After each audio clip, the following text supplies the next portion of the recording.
Today's episode of the Influencer Empires podcast is brought to you by the Empire Program with White Label Suite, powering our influencers and building their empires. Ladies and gentlemen, thank you so much for joining me here. We talk to founders, we talk to startup entrepreneurs and hustlers, those who are making incredible things happen around the world. And to that end, we have a special guest today who is going to rock your world. Her story is incredible, from retail sales management all the way through to starting magazines, subscriber newsletters with tens of thousands of followers. She's one of LinkedIn's major influencers with over 70,000 people following her every move on LinkedIn. She's a personal branding specialist. She has come from being the stage queen and now is the founder and director of her own company. She is none other than Mary Henderson, and it is a huge pleasure to have you on the show. Mary, thank you so much for joining us. Oh my God, Walt, what an introduction. But I'm actually really excited to be here myself. So, it works both ways. It's so great to have you. Now, I've been doing a little bit of research on you and finding out you're no stranger to podcasts. You've been on podcasts, you've been on YouTube interviews, you've been on stages all around the world. How did this all happen for you? Actually, let me start with a better question. You went from straight out of school, you went down the musical arts theater path. I read somewhere that your parents weren't happy about that. So you challenged that, you broke out of it, you went into psychology. You got into retail and management and sales and territory management. And now you run business coaching and professional branding for businesses and entrepreneurs around the world. This seems like an incredible journey. How did you go from sort of out of school and in that space and getting into then sales and business and all of those kind of territories? I'm going to start the question back to front, Sure. and the reason I'm going to do that, because I think it'll put everything into context. Back to front is, what do I stand for today? And what I stand for today is making sure that I teach people how to pursue and fulfill their purpose and mission. That is my absolute stance. So it's amazing when you look back to front, because then you start to realize and you connect all the dots and you're like, everything was divinely orchestrated for me to actually be doing what I'm doing today. So my life started, with my parents who are migrants, and I grew up in a very working class family. My parents believed that, that hard work and getting a degree was the only way to success. But I was gifted, I had a voice. I was very talented at singing. My parents invested a lot of time and money in all of the performing arts, things that I wanted to be involved in. And I mean, I went a long way, but when it came, that moment when I had to choose my direction and my path in life, I said to my parents, I want to go to the College of Arts. It's all I want to do. My mum was like, are you kidding? Like, we didn't migrate to Australia for you to be standing on a stage and singing. Like, that's not a career. You need to be a doctor or a lawyer or an architect. That's a career.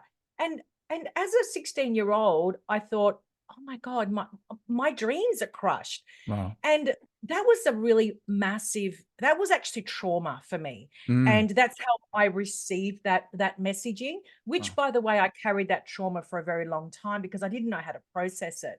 But the thing is, Walt, that none of that went to waste, because looking back now, I don't think I was ever meant to be a singer. What I believe I was meant to do was understand the power of voice.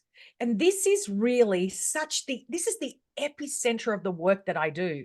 So it's ironic that because I say to people, understand what your gift is and channel that any way you can. The talent can change. Don't worry about the talent. The talent's always, you can apply the gift to any talent, but it's the gift that I think we need to hold on to and we need to nurture. So that's kind of the backdrop as to how I started my journey as on stage, but nothing's changed. The voice is still the epicenter of what I do. I love that. And you can see with my business partner, my friend, gave me the sign, this neon sign that forms my backing now, which just says, you have magic in you. It's the message I think that you're resonating right now, which is just so music to my ears. Tell me about the gift. When you're talking to an entrepreneur, you just mentioned there, you have the gift, the talent can change, but the gift stays with you. Tell me about that. What's your thoughts there? I think that we as a society have not been taught from the school system how to unpack our natural state of being. We're Mm. all looking for answers outside of us. We're all looking to be like somebody else, to aspire to be like somebody else. And whilst I love the Gary V's, the Oprahs, all of the influencers, I like to watch them. I don't want to be them. But so many people want to be like that. And that is because we've never been taught how to take a step back, go inside and ask some pretty deep questions. Who am I? What are my natural gifts? What do I look like in my natural state of being? What do I love? What am I passionate about? What am I good at? Mm. And I think that we have to stop looking outside and start going inside, because when I work with people, that's my first stop. I make people look at themselves and love themselves. This is all I've got. This is your inventory. I can't help you be like Oprah. I don't know what Oprah's natural state of beingness is. I don't know what her gifts are, her talents are, her core values, her abilities, her attributes, her traits. I have no idea.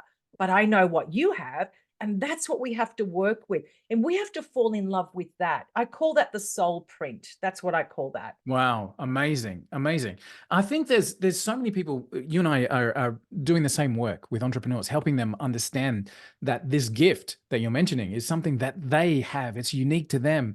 It's something that nobody else can do the way that they do it. And Yes. it's that gift that we want to explore with entrepreneurs and help people understand what makes it. How do you work with people that are finding that concept hard? For so many years, they've been in the same light as yourself, as we just mentioned. They've been beaten in the academic path that you're either a doctor, a lawyer, or a failure. As Jay Shetty said, you have to be one of those academic pathways. You have to get a job. You have to, march the 9 to 5 line. What do you say to people that are tired of that, but they don't know what to do? I try and deconstruct societal ideologies as much as possible, Mm, and use language to share that knowledge with people. It's almost like I want to pull the wool out of your eyes and make you see who you truly are.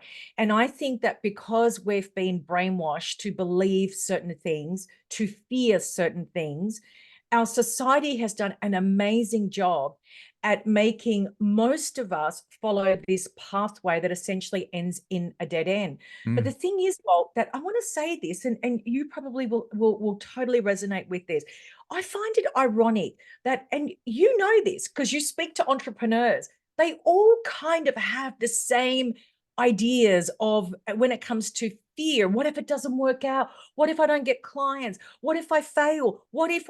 And I find it amazing, no matter who I work with, what religion they come from, what color their skin is, what part of the world they're from, what is their first language, that ideology and that mindset is the same across the board.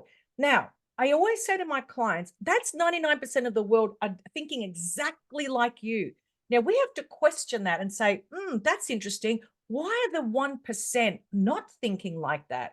You're looking over here, the 1% are looking over here. So you've got to question that. You have to ask yourself, what are the 1% thinking that the 99% are not thinking? Well, let me tell you, it's very easy. The 1% have challenged societal ideologies. They haven't bought into the systems that we've bought into. Go to school, get an education, you get a degree, go to university, you're going to be a good little girl, a great citizen. And I'm saying, yes, but I don't really want to be a part of that system, because that system, I haven't really seen how it's served the majority of the population.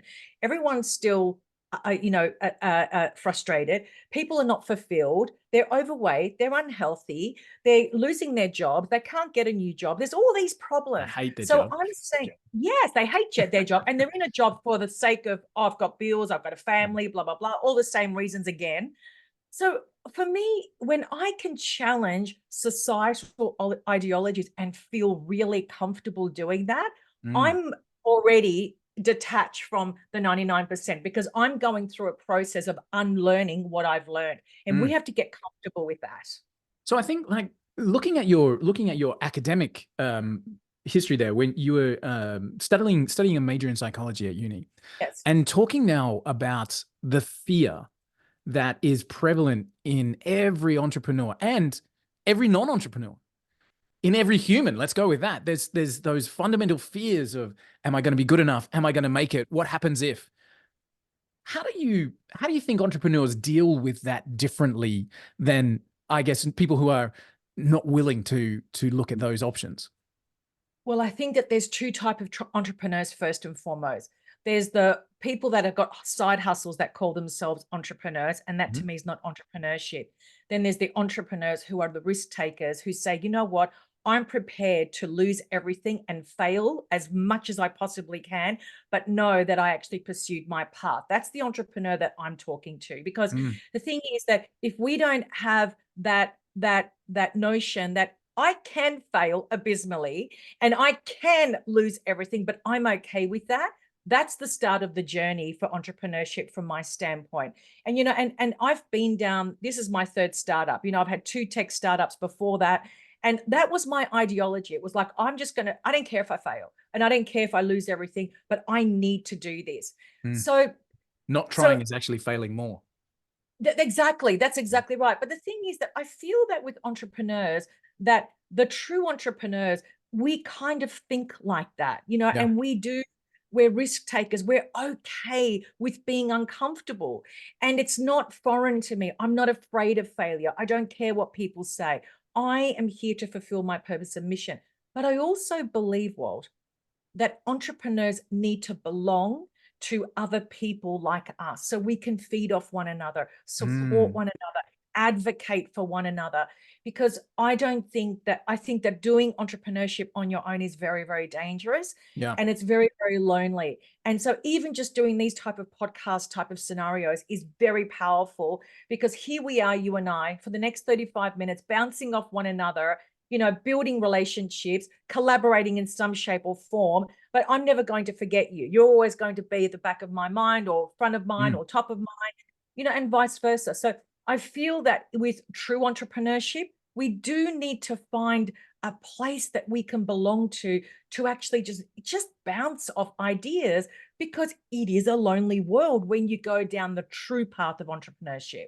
So it's interesting, we're talking about the numbers then. We're saying, the 1%, the 99%, and looking at that lonely journey, even just tapping into resources like this, getting hold of podcasts, being a subscriber to your newsletters, which, congratulations, by the way, looks incredible. The being connected with information from external sources is such an important piece, because you genuinely do feel like you're on your own. I've done the mental struggle thing. We had a business go under and nearly cost me my life and my family, a father and a husband. That was a terrible, terrible time. And that mental health space for entrepreneurs is a dangerous one. But for anybody that's listening, if you're on the treadmill or you're in the car, the actual community of entrepreneurs are connected by a I don't know, an energy. Even if you're not Yes. in a membership, even if you're not standing next to each other in a coffee shop, there's an energy between us that always recognizes who you are, what you're doing, how you're creating, and tapping into that, I think, is a huge thing. So, Mary, as you're developing this out, and if I can dive into the newsletter just for a second, wow, for a start, like, in today's day and age, we've all got too many things that we're subscribed to. There's too much notifications in your inbox and on your phone. To build a newsletter up to nearly 10,000 subscribers as I'm recording this, and you're only 3 episodes in, which is incredible. Yeah. Not only that, to have 70,000 people following you on LinkedIn, what you're creating there is a community, and you're leading that community in an incredible way. How are you writing that? How are you connecting with your audience using what you're doing with your Mary Henderson coaching and putting that into a digestible format? What's driving you to have that voice into the community? I decided this year, Walt, that I was sick and tired of just noise, these self-proclaimed influencers, and especially on LinkedIn, actually, Mm, it's the same thing over and over again, rinse and repeat, do this to get that, do this to get that. And it's all based on an individualized experience, which I totally appreciate. But to me, Walt, being calling yourself an entrepreneur and selling LinkedIn services, to me, is not entrepreneurship. That's just a job. So what I wanted to do this year was I wanted to put the light on wisdom. That's where I'm going. I want to I want to make people see that they are sitting on a gold mine called wisdom currency. That is the highest form of currency that exists in the world. Knowledge and information is not currency. It's just filling up a lot of empty holes in your soul. But if you don't understand that knowledge and you haven't experienced that knowledge, what is it? It's just more noise, right? It's Mm-hmm. just being able to articulate somebody else's experience and somebody else's voice through your words, but really you're copying and pasting. No, what I want is I want to show people, look, I'm going to put a light on wisdom. And everything that I share with you comes from that place. It doesn't come from a place of reading 2 or 3 books, attending a weekend seminar and getting a certification and calling myself an expert. I don't even call myself an expert. I call myself a specialist, but I don't call myself an expert. Why? Because I'm a student of life. I'm Mm. always learning. So wisdom is very interesting because there's 2 layers of wisdom from where I stand. The first layer is your experienced knowledge and skill set. Okay, and that's your professional background. So when you've experienced that knowledge and you understand that knowledge, that converts to wisdom. That's one layer. But then there's another layer, and that's what I call your universal principles. This is your hero's journey. This is you going in and experiencing life, as you used the word beautifully before, energetically. This is a whole different layer of wisdom because it doesn't come from a book. It comes just from being. And Mm. when you converge those two together, you can bring a new layer of knowledge to the table that people can take. And I'm not pushing my ideology on anyone. I'm just saying, here's a different perspective. And this is my perspective. This is how I've experienced it, because I don't want to fit in to what everybody else is doing. I'm not interested in that. I don't need the vanity metrics. I don't need the million followers to validate who I am. I already know who I am. And I think that's the starting point. And what I say to all my clients, if you don't show up as knowing that you're already an authority, then chasing and being seen as an authority is very different to showing up and saying, I'm already the authority. I don't need the validation. You can take it or you can leave it, because everything I give you is from my experience. So that newsletter that you're reading is actually a transcription of my weekly live show, which is on LinkedIn, which I stream on LinkedIn. And I use that same messaging, in voice and in a written format. Again, I'm going to just say this because this is so powerful. The 2 most powerful instruments that we have been given as humans is our voice and our hands. We write with our hands, we speak with our voice. That's energetically highly charged, and how we use it is entirely up to us. So I've chosen to use my 2 instruments, simultaneously, and using messaging that is 100% aligned. So as people are coming to you, Mary, though, so you're a leader. I'm going to absolutely use that word well. You are a leader in helping specifically coaches and consultants find their voice, find their messaging, and find their branding. As people are coming to you, do you often have to do you help them find that, or do they already know it and then they need you to help them broadcast it in a larger forum? Most people that I work with have no idea that they're already sitting on a gold mine. And I Mm. show people, I say, let's convert all of your experience into hours and let's multiply that by $100 an hour. Let's just give it a value. You're already sitting on $3-4 million worth of intellectual currency already. That's the starting point. Where I think I help a lot of people, 99.99% of the people I work with, is I can organize all of their life experience, professional and personal, and merge that together to create a solution. Okay. And because I come from a tech background, and I owned my own software company for many years, I understand how to create data points. I understand frameworking. My company built algorithms. I get how to think like that. So for me, organizing that information is so critical, because then we arrive at the complex problem that you can solve, and we organize that information into a solution that can be delivered in multiple different ways. Nice. I like it. So one of the things that you said there, Mary, was that you said if you don't show up as an authority, it's never going to be something that you can chase and achieve. How do you work with people that say, yeah, but Mary, I'm not really sure if I am an authority? I think that the thing that I try and get across to people is that if you have that attitude that I don't know if I'm an authority, well, first of all, let me just backtrack. First of all, I don't work with people that are not industry experts. So that's the first thing. So there's no one that I work with will ever say that, because they're already come from a background where they can prove to me that they are an industry expert. For me, well, it's too difficult to package somebody that wants to be famous for being famous. So Right. that's not my tribe at all. So I do work only with industry experts. That's the first thing. The second thing is that when people get really freaked out because they have to put themselves out there, they already know that that's what they're in for. Otherwise, the only other way that you can generate leads and sales is going down the pay to play path. So which one is it? You want to spend 10 grand and get leads and don't put yourself out there? Or do you want to learn how to actually start a dialogue with your target audience, how to pull them in, learn, desire-based marketing strategies, become a brilliant marketer, not a brilliant salesperson. Sales is the effect of brilliant marketing. So I try and I think that with me, because I'm an end-to-end solution and we wrap an entire sales and marketing strategy around their area of specialization, I try and make it as easy as possible for people to just get really comfortable in putting themselves out there. And I think that once you get a taste of it and you can see that, it's going down the right path, I think that a lot of people just feel like, yep, this is where I want to be. I do want, because I think you've got to decide first and foremost, do I want to create impact? Do I want to bring my area of specialization into the world and serve on a mass scale?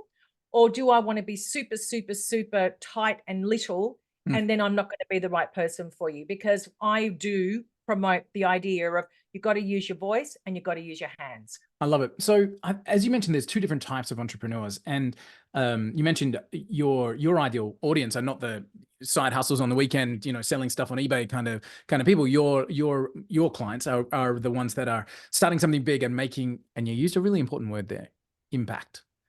And I feel like this is the defining moment for an entrepreneur that says, I want to do this for the rest of my life. This is the thing, whatever that thing is, this is the thing that I just have been in my soul trying to find, as you called it your soul print before. Do you see that transformation in entrepreneurs? And let me load that question up a little bit. I think a lot of people start up with the sell stuff on eBay on the weekends kind of stuff, or whatever they do to get kind of that initial bug, that traction, or whatever it is to bring some money in. There's a pivotal moment where that belief goes, whoa.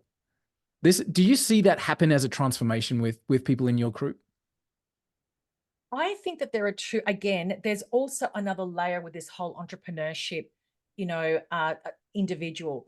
There's the entrepreneur that's chasing success, and then there's the entrepreneur who's chasing their purpose and mission. And they're two different entrepreneurs. One is chasing either a quick fix, let's make a buck, like I'm on the wave, I'm going to create success, I'm going to do what I need to do, scale, sell, move on. But then there's the other one that says, I am on a mission. I must pursue this purpose and this mission because this is my soul print. I must do this. That's my tribe.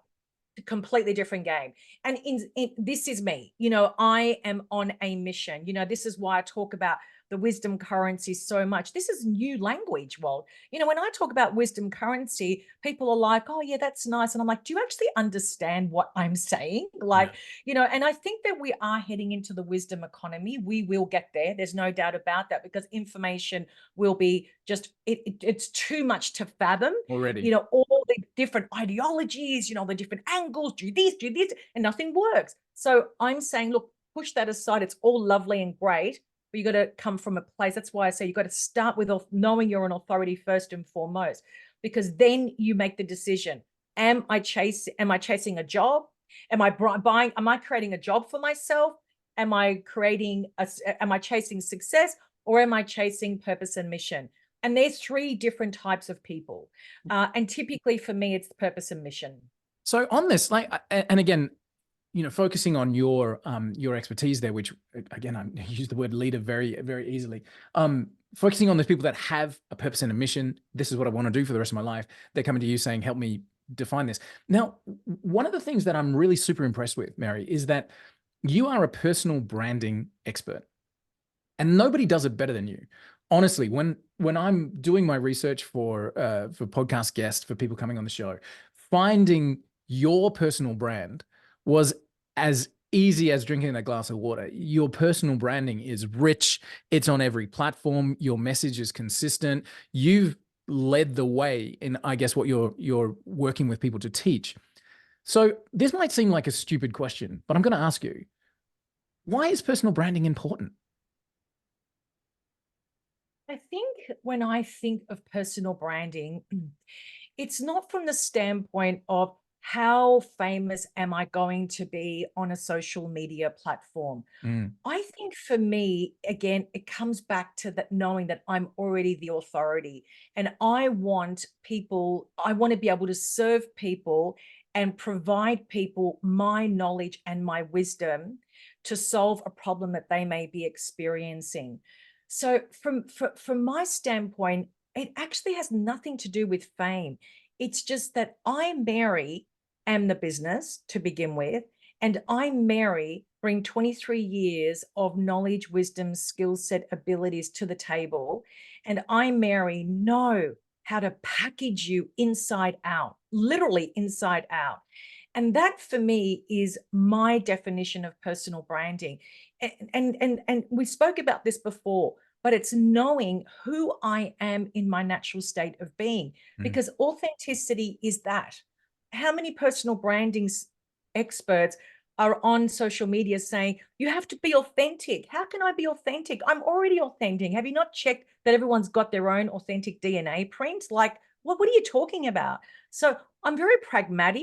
I'm very logical, but I'm also very open-minded. I understand that, you know, that personal branding can seem a little like make it till you fake it till you make it type of a concept, but I don't see it from that perspective. I see it as, how do I package you as a product? How do you actually put yourself out there and pull the right audience in that say, I need Walt. I've got to speak to him because he's got exactly what I want. I'm connecting with him on a much, much, much deeper layer.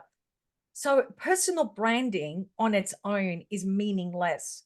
Personal branding, when you connect it with what you do, who you can serve, and what you can absolutely promise based on outcomes, results, and transformation, now you're talking to me. Now you've got breadth and depth.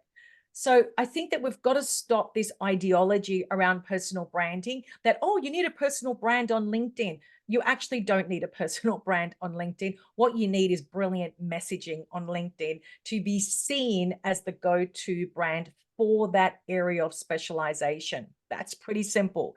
And I think that that's what we've got to focus on, rather than, you know, investing in tone and voice and colors and branding and logos. All of that's important. But if your messaging is out of alignment, good luck. You'll never break through. I think the concept of a personal brand has been bastardized, to use a better word. People have sold a personal branding tack, and it's, you know, a new logo and a headshot and a whatever. That's not what you're talking about. You're talking about genuinely finding your method of authentically being the voice in the space that you are.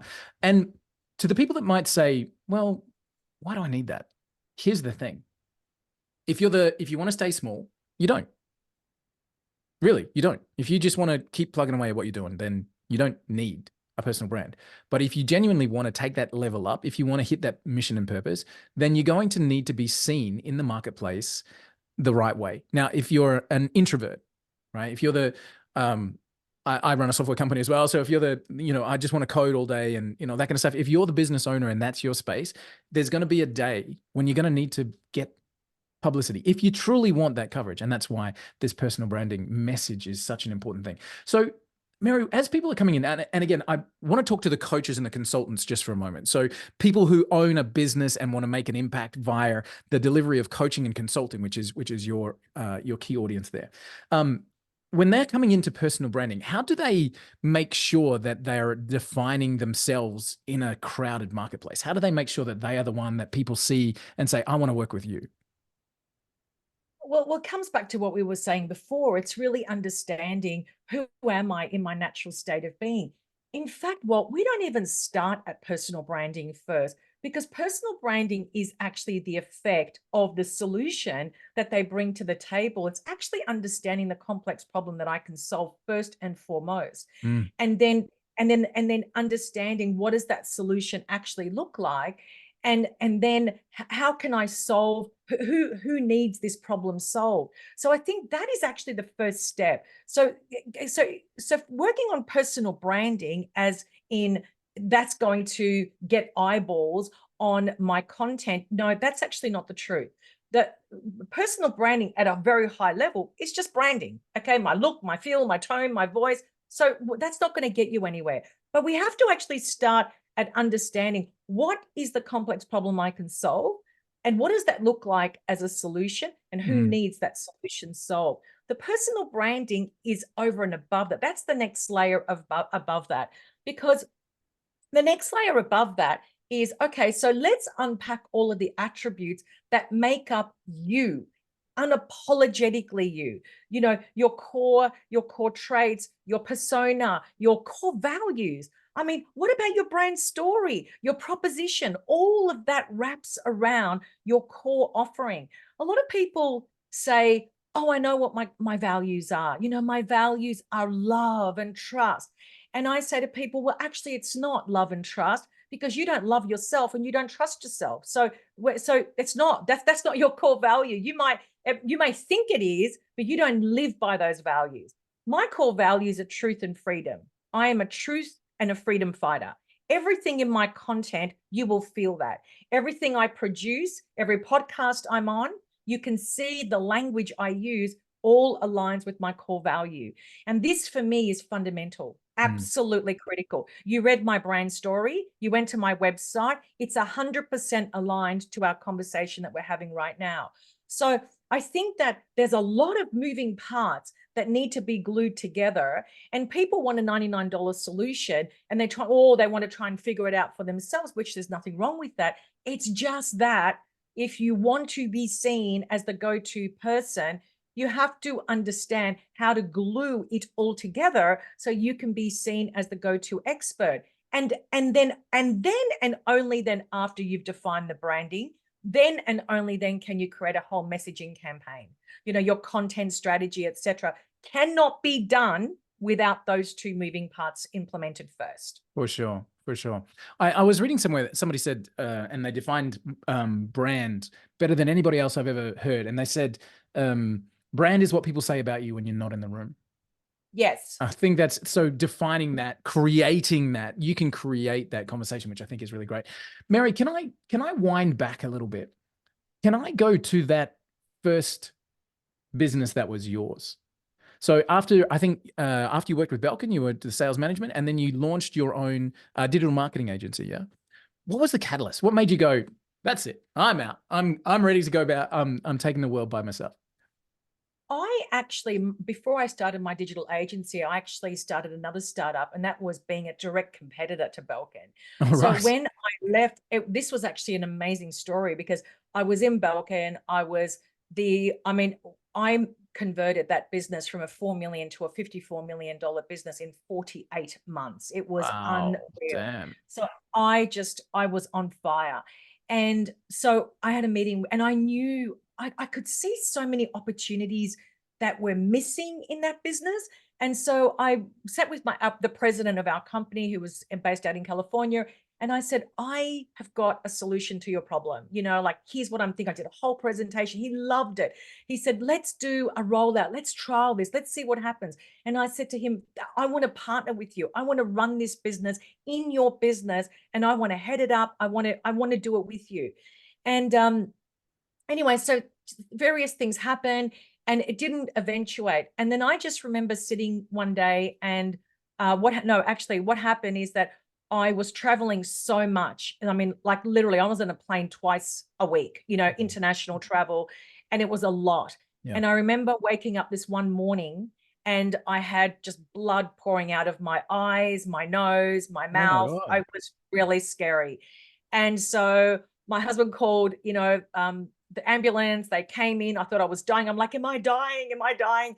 And I just had a burst, vessel in my nose. Right. But what happened is that kind of put me out for a whole week. And I just realized in that moment, I got to change my life. This is not what I want to do for the rest of my life. And I put in my resignation, and I knew that I had an opportunity that I was going to just go for. I didn't know how I was going to do it. I had no idea. I just resigned. And then I was like, okay, what am I going to do? I'm going to take on Belkin. I'm going to actually be their competitor. So thankfully, I had some really awesome connections in retail, some of Australia's largest retailers. And I sat down with the buyers and I said, listen, I want to create your own exclusive tech peripheral range. We're going to brand it. I'm going to give it exclusively to you. Let me design it. Let me, create it all, and let's go for it. And they just bought into it. They were like, yeah, let's do it. So I did a major rollout in all Myer stores right across Australia. And my laptop bags were the #1 best-selling laptop bags. I mean, it was just crazy. That just Wow. happened so quickly. And then they had a change of management and a change of buyers. And then they were like, no, we don't want your products. We're going to stick with, these. And I was just like, okay. And then the next logical step was for me to start my digital agency, specializing specifically in software. And again, I actually found a gap in the academic sector, and I just went after that. I had no idea about software, by the way, nothing at all. I just saw an opportunity and I just went for it. And that was the second startup, which I had for 7 years. Amazing. And then, so you got bought out, or you had a merger with that? I had a merger. Okay. With my second company, and that released me. So January 2012, I took an entire year off. Wow. It was a sabbatical. I needed that. I really fell rock bottom, like to the bottom of the bottom. I mean, I was really my mental health was really, really, really bad. Was it burnout? And I think massive burnout, Yeah. but also, well, I just realized that that's not my purpose and mission. That's my point. So if you don't understand what your purpose and mission is, you're going to hit rock bottom all the time, because the soul wants you to listen. And so I took 12 months off, and I had my mentor was a professor in philosophy at Oxford University. He was amazing, and he would be the person that would change my life, like, literally.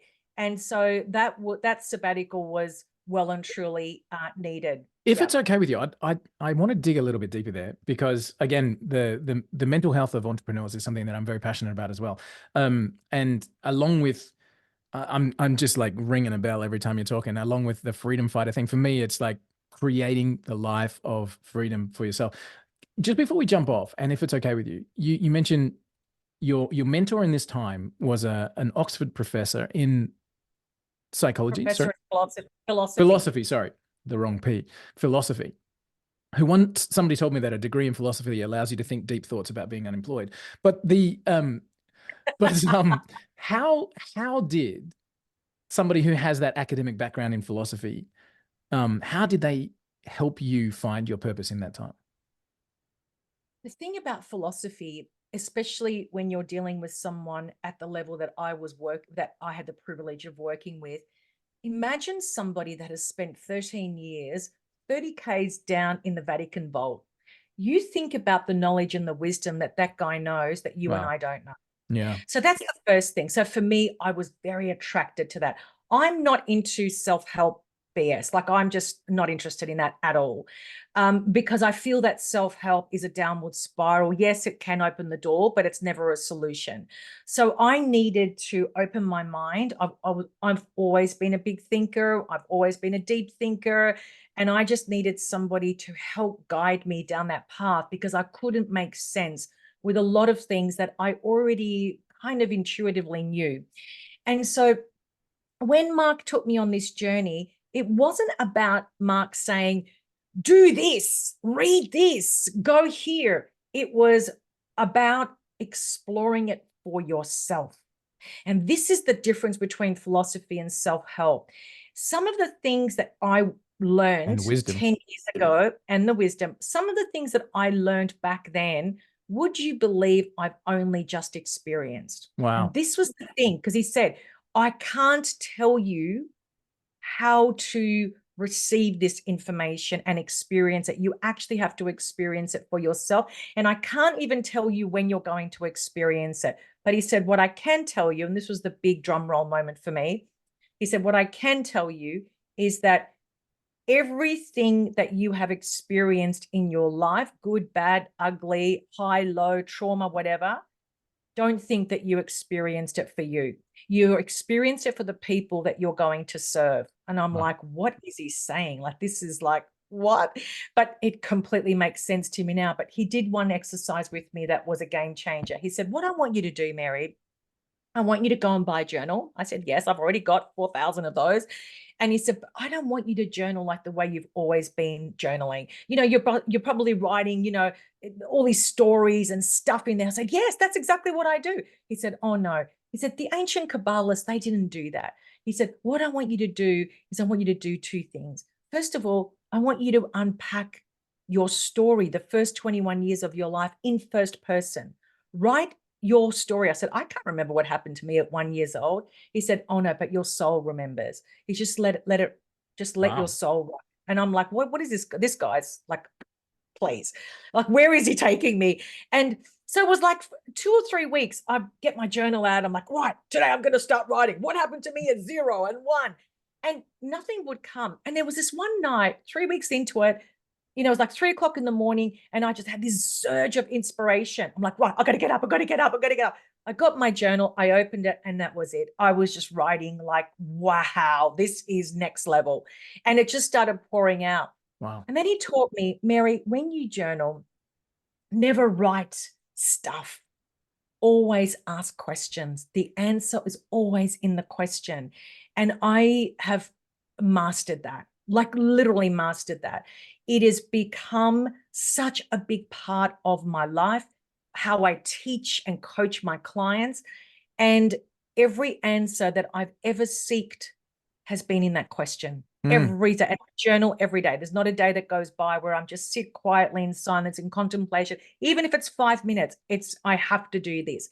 And so philosophy, what it does is that it actually opens you to have, it almost gives you permission to question everything. And what I was questioning was the societal ideologies, these fake constructs that all of us have bought into, but we've never questioned. So when you start questioning all of the societal ideologies, you're going to be over here with a 1% very quickly. Because you're just not fitting. And I think that's like the definition of an entrepreneur. So this year, this sabbatical, I had a personal experience. For me, I was in the center of Australian desert when it happened for me, when I realized that I was actually in control of my own life. I could actually make my own choices.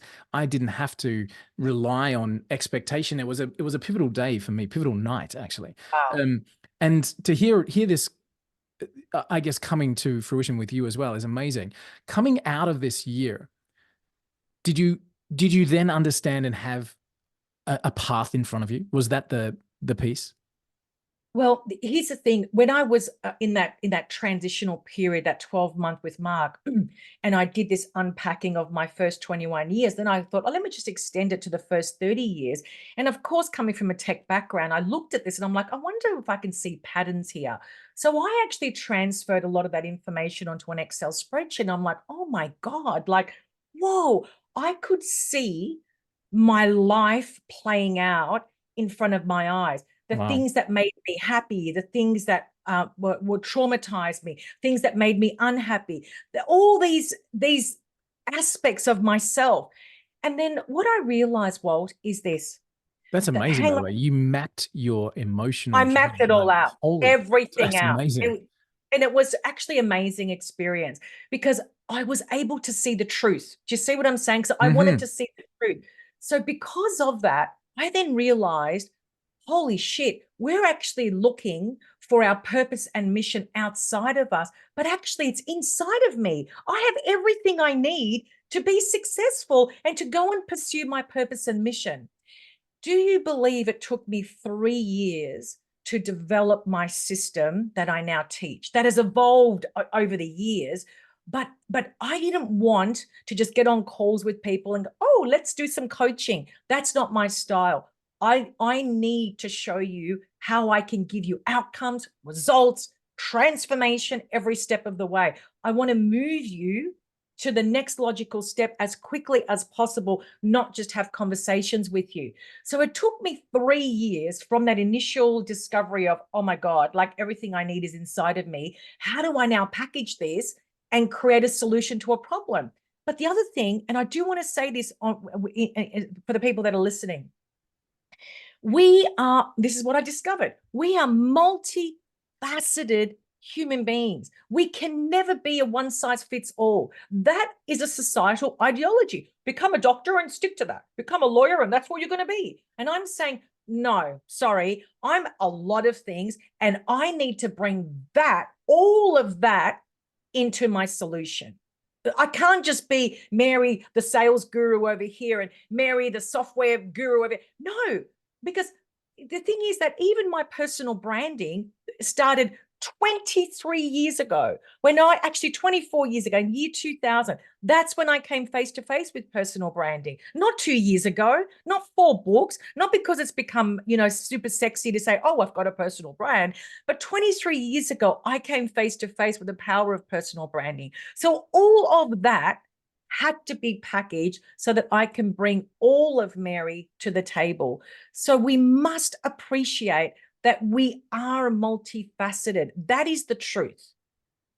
I love it. And clearly your clients do too, because as I'm reading their testimonials, what they're talking about is, I think I read one which was specifically, it said the difference between working with other business coaches and Mary was that at the end, I had actioned the steps that I needed to take and I had achieved the results, which I thought was, it's nice.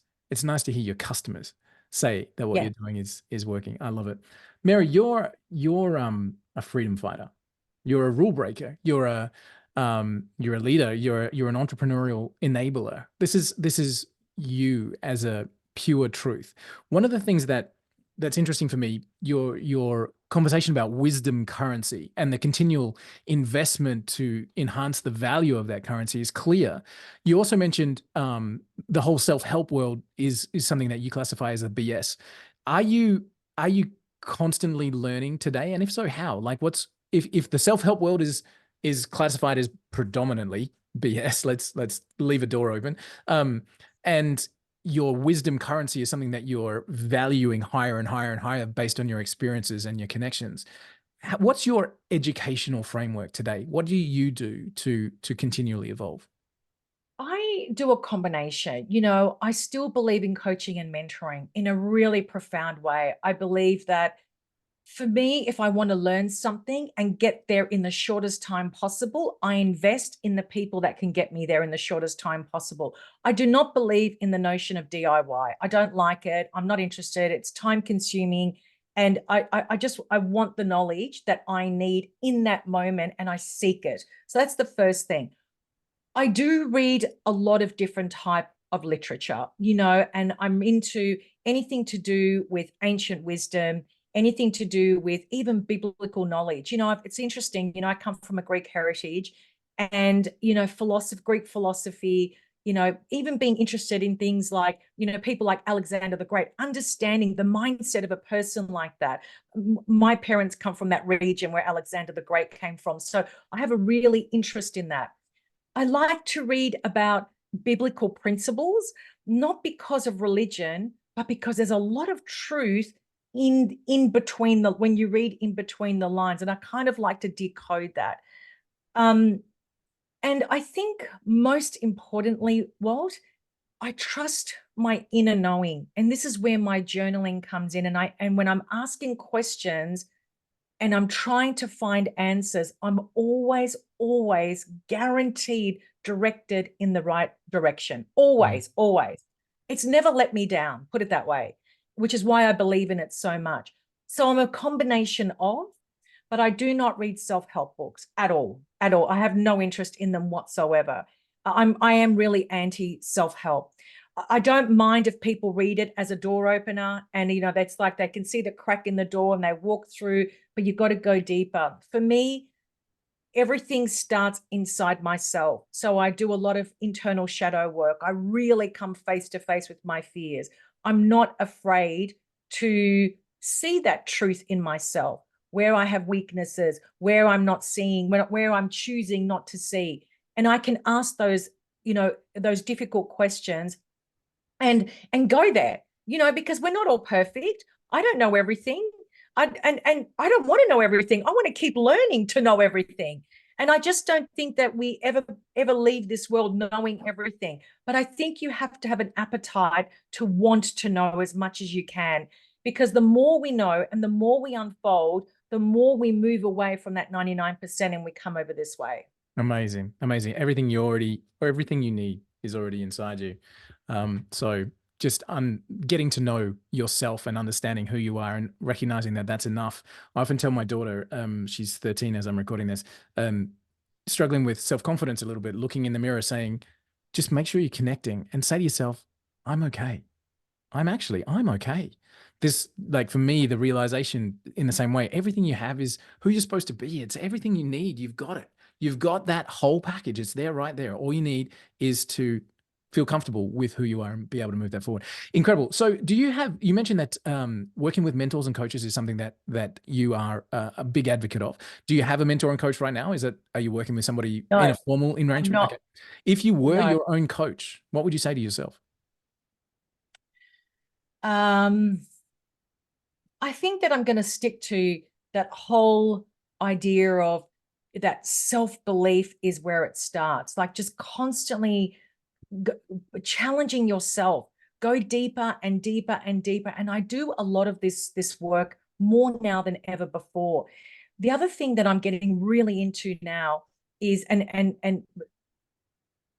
knowledge is one thing, but also our physiology is another thing. And I think that this is very, very important. So for me, it's not so much around having a coach, but right now I'm really focused on, nurturing my body, my nervous system. So I have a physio that specializes in this area, and I'm with him every single week because I really need to nurture my body and really bring down that fight and flight as much as I possibly can.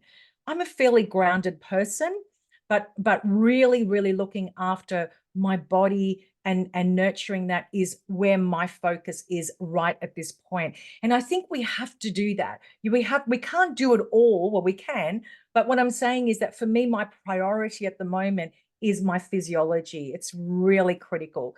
And then, who knows what will happen, in 2 months from now. I'm not surprised, by the way. I'm really not surprised. I said to you before we started recording that making you look good would be easy for me. I think I'm not surprised just purely because you've done that journey of philosophical understanding of who you are and where you're headed, and the pathway that's there, and the emotional wisdom, the wisdom currency, as you're calling it. I'm not surprised now that you've ventured into the physical to understand that as well and get a great understanding of the whole picture, and make sure that there's so many different facets of that you can call on.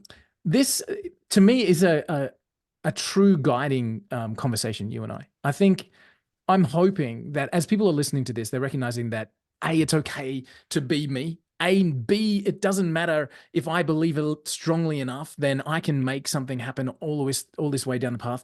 I hope people are understanding that if you're in a dark place, there's light and it's been achieved, and it's definitely something that you can walk towards. As I look at maryhendersoncoaching.com, and I look at people being able to find you on Instagram and Facebook and LinkedIn especially, where will we see you and your influence and your touch points in the world? Where will we see you over the next 12 months? I think that I'm going to really amplify my presence across LinkedIn. I think that LinkedIn is such a major opportunity for so many entrepreneurs, especially when you think that there's only 1 billion users on LinkedIn and only 3% of those users are creating content. I would say that 80% of the content is pretty average. So there's major, major opportunity there for all of us. And we have to think like that. There's a tribe that I believe is dedicated to every single one of us, because the whole point is to share our wisdom, isn't it? So I think that for me, I'm really, really focused on amplifying my presence on LinkedIn, but very strategically and deliberately, Walt, not just for anyone. I am not a one size fits all. And that's exactly the way I want it to be. Because when you have that mindset, and I hope that everyone takes a page out of my book, when you have a mindset that I am not for everyone, but I am for these people only, serve those people. I call them your 10%. Don't worry about the 90%. The 90% are not loyal. They don't care about you. They never will advocate for you. Let them go. It's the 10% that you want to focus on. And that's where I'm at. I love it. I love it. And for those who just heard that and went, oh, I can just spam the crap out of LinkedIn, that's not what Mary's saying. And in fact, if you want to know what Mary's saying, come over to LinkedIn, just type in Mary Henderson. We'll make sure that the links are all the way through our show notes, and etc., because you will see the absolute clear example of what Mary's talking about, being yourself. And authenticity comes with the very nature of who you are and what you're doing. Don't try and copy anybody else's. Don't copy and paste content. Worst thing you can possibly do. Be yourself, because people just cannot wait to hear from you. And again, like, look at the example set by Mary, being yourself and holding true to that North Star message that you have has led you to become a leader. As you said, 4 books where you've got coaching systems set up and ready to go. Guys, if you want to follow anybody, come across and learn from Mary. I'm just going to say from our community, from myself personally, thank you for the time. Amazing to actually be able to sit with you for an hour or so and talk about how entrepreneurs, how startup founders, side hustlers, salespeople, how we can all find that true north within ourselves, understand that we do have a voice and we have that wisdom currency inside of us, and taking that out into the marketplace is exactly what we should be doing. So I want to say thank you from our listeners and from myself. I cannot wait to see what their future's got in store for you. Do come back and check with us and tell us what's going on, because we'd love to hear it, Mary. You're a real pleasure Thanks, to have Walt. on. Thank you so much, Walt. I really appreciate it. Awesome to see you. All right, guys. Thank you so much. Mary Henderson, I will make sure that you've got that link in the show notes. It's maryhendersoncoaching.com. And again, if you want to follow a true leader in the space of personal branding, in the space of finding your own voice and being able to present that to the world, there's nobody better out there. Mary, again, thank you so much. And we'll look forward to seeing you on the next episode.